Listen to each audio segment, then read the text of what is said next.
Cette semaine, je vais vous raconter l'histoire de Sébastien Vachon Desjardins, fonctionnaire le jour, méga pirate informatique international le soir.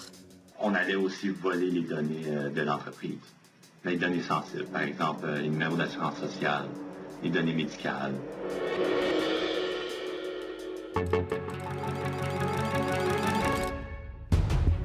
La cyberattaque a coûté près d'1 million. La note qui a été laissée par le pirate informatique, c'est baveux.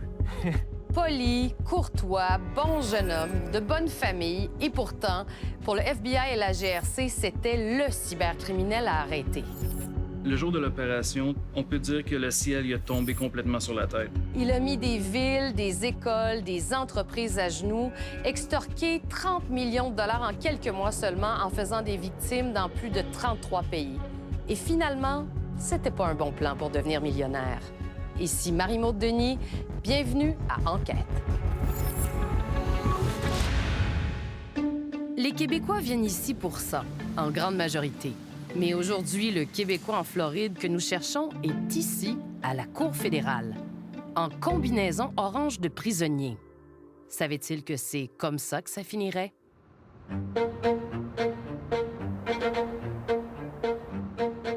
Tout a débuté le 17 janvier 2021, un dimanche. J'ai un gestionnaire qui voulait travailler ce week-end-là et puis c'est à ce moment-là qu'il a remarqué que tout était figé et n'avait pas accès à distance à son poste de travail. Il a contacté notre technicien à l'informatique et c'est en ouvrant son poste de travail qu'une note apparaissait d'un pirate informatique avec une demande de rançon.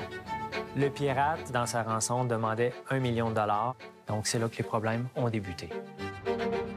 D'apprendre que c'était quelqu'un de Gatineau, finalement, qui était affilié au rançon logiciel. Ça frappe l'imaginaire qu'un seul individu peut créer autant de tort pour une organisation.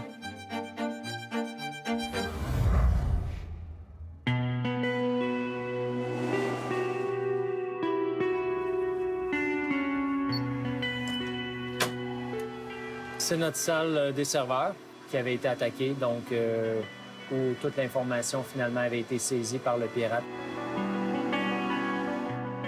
D'habitude, Montmagny inspire la détente, le contraire de ce qu'a vécu le directeur général Félix Michaud l'an dernier. Le 17 janvier 2021, la ville de Montmagny a été victime d'une cyberattaque. On était en pleine période de pandémie, donc c'est comme une crevaison sur l'autoroute, c'est jamais le bon moment. Pas le bon moment ici non plus. À Masteuillage, dans un centre de recherche du Cégep de Saint-Félicien, on enseigne l'art et la science de la fourrure. C'est concret, c'est tangible. Ça contraste avec la menace immatérielle des cyberattaques, jusqu'au jour où c'est devenu très concret au Cégep de Saint-Félicien. Ça s'est passé dans la nuit du 17 septembre. Moi, je me suis présenté au travail le 18 septembre au matin. Rapidement, j'ai constaté qu'il y avait plusieurs choses qui ne fonctionnaient plus. Je suis en réunion. Mon directeur de l'informatique arrive un peu préoccupé. Donc, me demande vraiment de me retirer. Il m'annonce que l'entièreté de nos serveurs ainsi que de nos boîtes courriels est encryptée. Je capotais. Sérieusement, là, c'était pour moi la fin du monde. À 2000 km de Saint-Félicien, dans une petite ville de l'Illinois, Julie Pride et Pat Robinson dirigent ce centre de santé communautaire. Elles vivent le même cauchemar.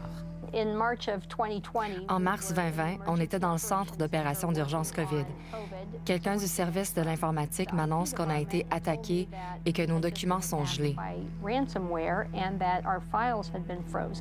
Il y a beaucoup de personnes dans notre communauté qui comptent sur nous. C'était comme recevoir un coup de poing dans le ventre. J'aurais été moins surprise si une tornade avait détruit notre bâtiment. Au moment où on a compris qu'on était sous attaque, notre premier réflexe pour nous a été vraiment d'appeler nos autorités ministérielles. Elles nous ont dirigés vers une firme spécialisée au niveau de la cyberattaque. Jean-Sébastien Beaulieu reçoit l'appel. Je m'appelle Jean-Sébastien Beaulieu.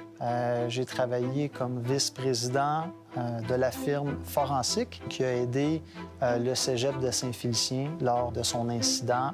Quand on est arrivé à Saint-Félicien, il y avait des ordinateurs qui étaient empilés sur les bureaux.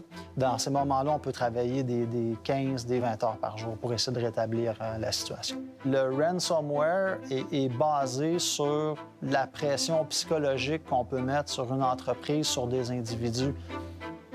Tous les moyens sont utilisés pour mettre la pression pour payer la rançon.